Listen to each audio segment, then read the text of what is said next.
তোমাদেরকে এই যে আমার হাতে যেটা দেখতে পাচ্ছ মাশরুম, এটা হচ্ছে ওয়েস্টার মাশরুম। মাশরুম অনেক রকমের হয়, তো ওয়েস্টার, বাটন, মিল্কি, অনেক রকম হয়। এটা হচ্ছে ওয়েস্টার মাশরুম। তো আমি আজ থেকে প্রায় 30 দিন আগে এইটা প্রসেস করে লাগিয়েছিলাম।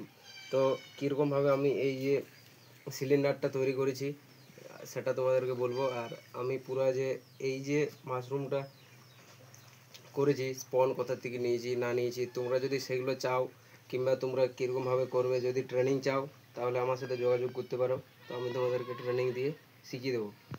আর এটা কীরকমভাবে করেছি, যে প্রথমে যে খড়গুলো কেটে নিয়েছি ছোট ছোট করে কেটে, তারপর ওর সাথে চুন আর ব্লিচিং পাউডার পরিমাণ মতো দিয়ে মিক্স করে, এবং ওটাতে ওই যে জলটাতে 24 ঘন্টা ওই খড়টাতে জলটার মধ্যে খড়গুলো ভিজিয়ে রেখেছি 24 ঘন্টা। তারপর সেটাকে ছেঁকে নিয়ে রৌদ্রে কিংবা একটু শ্যাডো জায়গায় মেলে ওটা ময়েশ্চার এরকমভাবে তুমি দেখলে ছাড়লে যেমন হাতটা ভিজে যায়, কিন্তু ওর থেকে বেশি যেমন জল না থাকে এতটা পর্যন্ত তোমাদেরকে শুকনো করতে হবে। তারপর ওটা স্পনগুলো দিয়ে ওরকম লেয়ার অনুযায়ী ওটা সাজাতে হবে।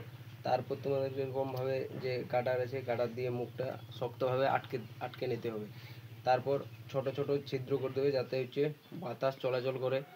এবং যদি তোমরা ফাঙ্গিসাইড এইখানে যদি ঠিকঠাক করে না করো, তো ফাঙ্গাসের অ্যাটাক হতে পারে।